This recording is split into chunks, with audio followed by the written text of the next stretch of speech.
Doeltreffende risikobestuur is van kritieke belang vir die handhawing van organisatoriese stabiliteit en die beskerming van hulpbronne. Hierdie afdeling regverdig die behoefte aan gestruktureerde risikobestuursprosesse.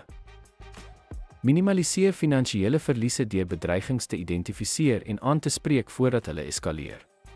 Beskerm 'n organisasie se reputasie deur verantwoordelike hantering van risiko's te verseker. Verbeter besluitnemingsprosesse deur potensiële uitkomste van strategiese keuses te assesseer. Verskaf 'n raamwerk vir wetlike en regulatoriese nakoming wat aanspreeklikheid verminder. Verhoog operasionele doeltreffendheid deur voor te berei vir potensiële ontwrigtings.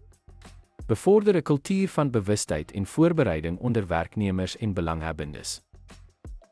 'n Goed gestruktureerde risikobestuurstrategie is 'n proaktiewe maatreel om verliese te voorkom en organisatoriese langlewendheid te verseker.